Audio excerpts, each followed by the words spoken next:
Hi, my name is Monica. I was born in 1998, so I'm 26 years old now.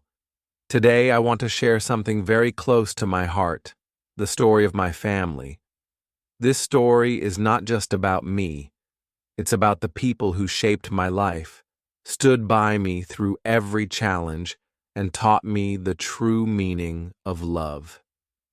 If you're listening to this, I hope it helps you realize how precious your family is.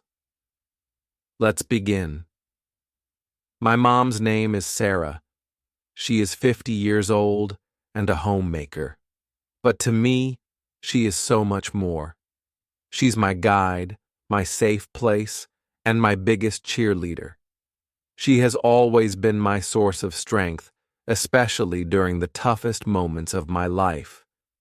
I remember one time in school, I failed a math test. I was devastated. I locked myself in my room and cried for hours.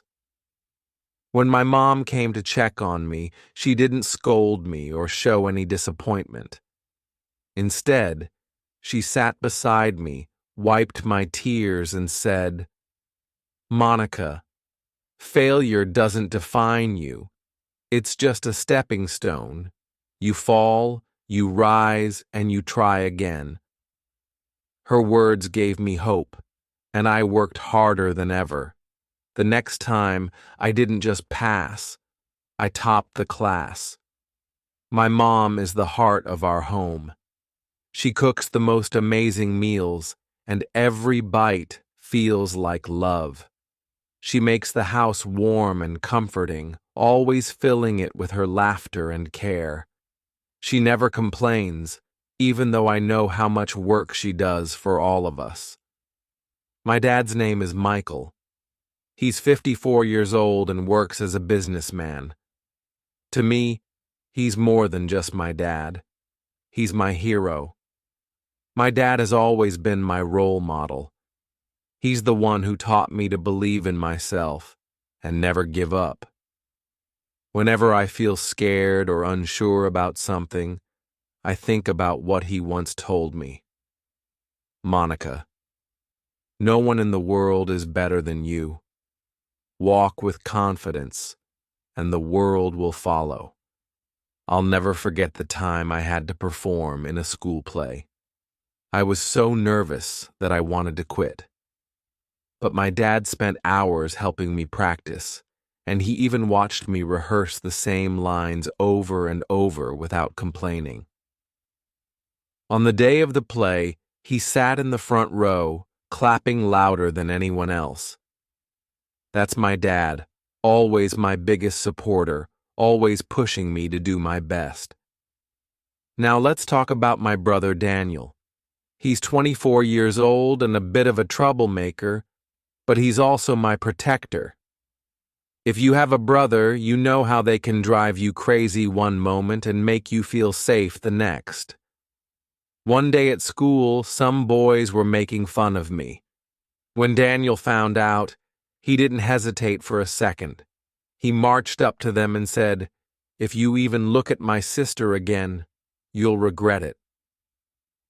From that day, no one dared to say a word against me. Daniel may tease me all the time at home, but when it comes to protecting me, he's always there. At the same time, he's the funniest person I know. He has this amazing ability to make everyone laugh, even in the worst situations. Whenever I feel down, Daniel cracks a joke, and suddenly everything feels a little brighter. My sister's name is Emily. She's 28 years old and 2 years older than me. Emily is like a second mother to me. She's always been the one I run to when I need advice or when I just want to talk. When I was a little girl, I was terrified of thunderstorms. Every time it rained, I would hide under my blanket, shaking with fear. Emily would climb into my bed, hug me tight, and tell me stories until I fell asleep. Even now, when life feels overwhelming, One phone call to Emily can make everything better. She has this way of making you feel like everything will be okay, no matter what. Today, I live far away from my family because of my job. And let me tell you, it's not easy. I miss them every single day. I miss my mom's hugs, my dad's wisdom, Daniel's jokes, and Emily's comforting words. When I was at home, I didn't realize how lucky I was. I took everything for granted. The love, the care, the small everyday moments that now feel so precious. Now that I'm far from them, I've learned one important thing. Family is everything. One of my favorite memories is how every morning in our house felt like a celebration. My mom would wake up early, even before the sun, to make breakfast. The smell of pancakes, eggs, and fresh coffee would fill the house, and it felt like love in the air. My dad would sit at the dining table, reading the newspaper, and Daniel would always sneak a bite of food before it was ready. My mom would catch him every time, laughing and saying, "Daniel, let your sister eat first." My sister Emily was always the last one to wake up. She would rush to get ready, complaining that she couldn't find her favorite shirt or that her hair wouldn't stay in place. I would help her, and in return, she would braid my hair for school. These small, simple moments were so ordinary back then, but now I realize they were magical. Evenings were my favorite time of the day. After dinner, we would all sit together in the living room. My dad would tell us stories from his childhood, how he once got lost in the woods, or how he built a treehouse with his brothers. My mom, on the other hand, would talk about her dreams when she was young. She wanted to be a singer, but life had other plans. Still, she never gave up her love for music. She would hum her favorite songs while doing chores, and her voice was so soothing. Sometimes we'd play board games as a family. Monopoly was our favorite. Daniel was always the banker, but he would cheat so often that we had to watch him like hawks. One night I remember my dad asking, "If you could wish for one thing in the world, what would it be?" Daniel said, "A sports car." Emily said, "A big house by the beach." And when it was my turn, I said, "I just want us to stay together forever." Everyone laughed, but I meant it. Family is all I ever wanted. My parents taught me some of the most important lessons in life. My mom always said, "Monica, no matter how successful you become, stay kind. Kindness is what makes you truly great."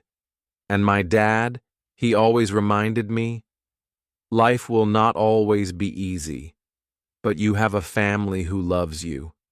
That's your greatest strength." These words have stayed with me, guiding me through every challenge. My mom and I shared a special bond. Every Saturday, we would have kitchen time. She would teach me how to cook, and it was always such a mess.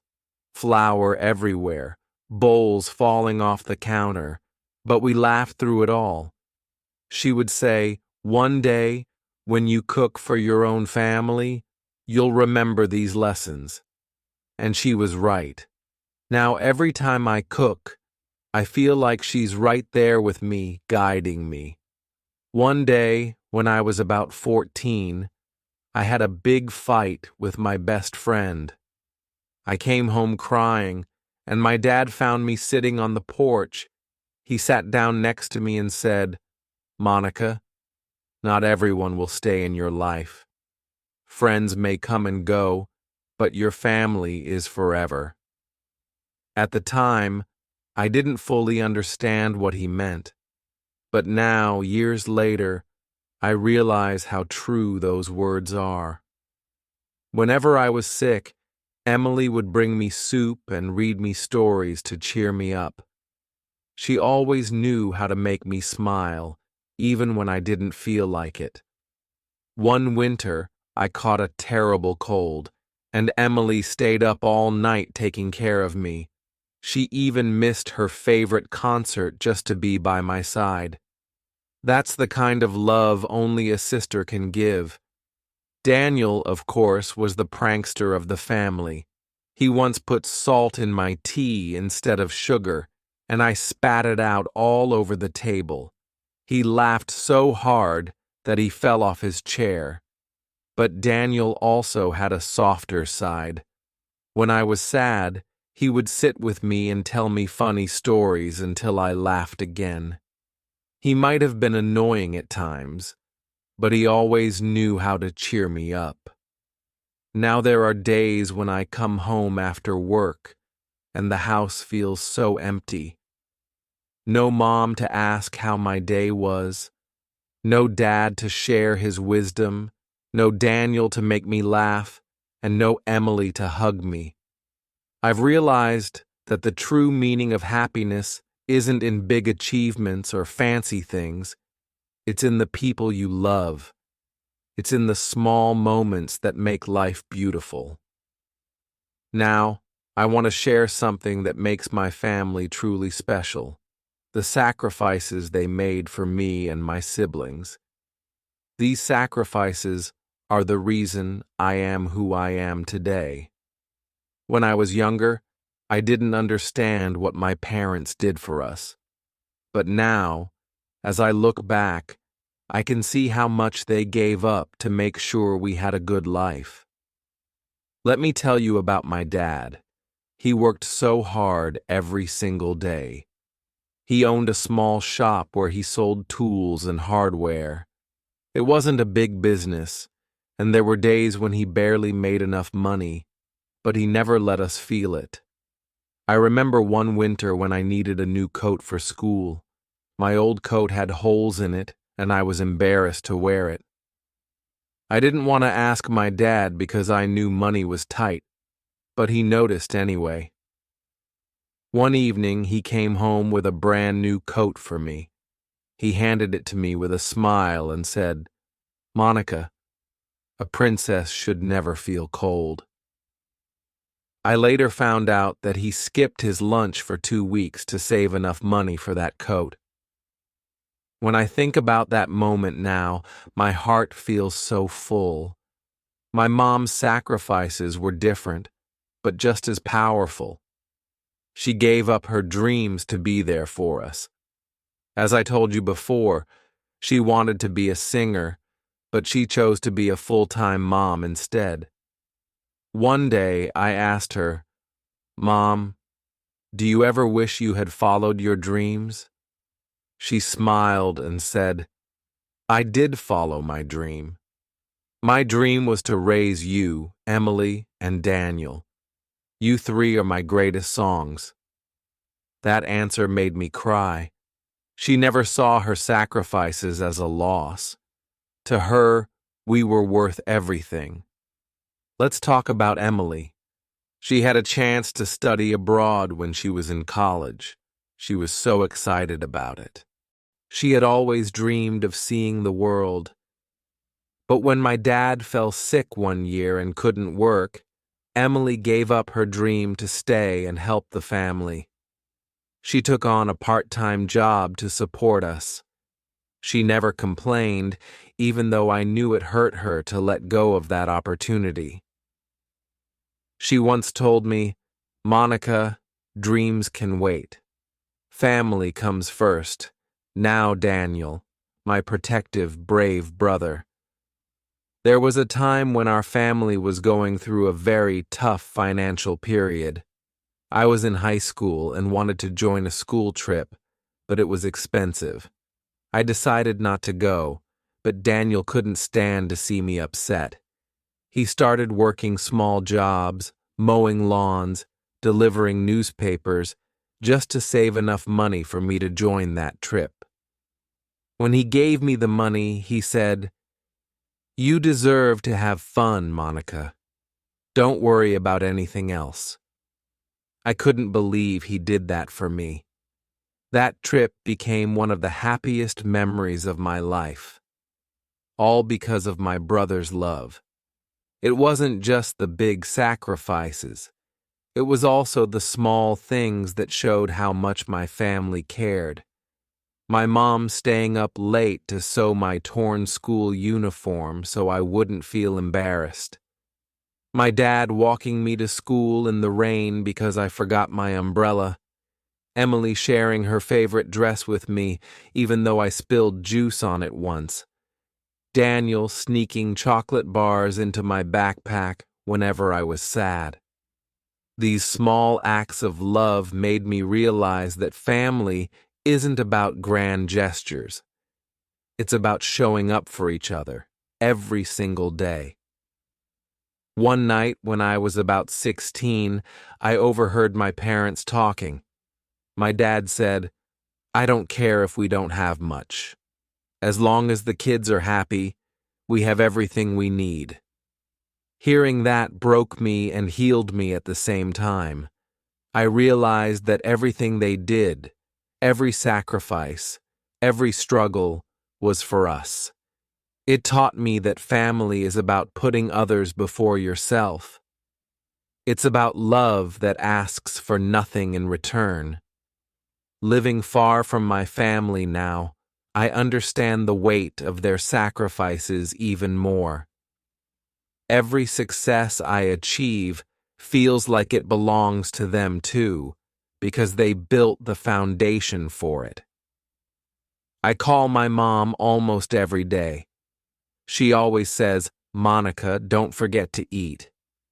And my dad, he always ends our calls with, "Be strong, my girl. You're making us proud." Emily still sends me long messages, checking in to see if I'm okay. And Daniel? He sends me silly memes that make me laugh, no matter how hard my day has been. I want to tell you about something I learned only after I grew up. Family is the strongest bond we have. When life becomes hard, they are the ones who hold us together. When everything falls apart, family is the place where we can start again. Let me share the moments that made me truly understand this. There was a time when I hit the lowest point in my life. I was struggling at my job, feeling like a failure. I couldn't sleep or eat properly, and I started to think I wasn't good enough. One evening, I called my mom. The moment she picked up, I couldn't stop crying. I told her everything, how lost I felt, how nothing was working out. She listened quietly, and then she said, "Monica, life is like the sky. Some days are full of storms, but the storms always pass. You are stronger than you think, and we are always here to lift you up." Hearing her words was like a light in the darkness.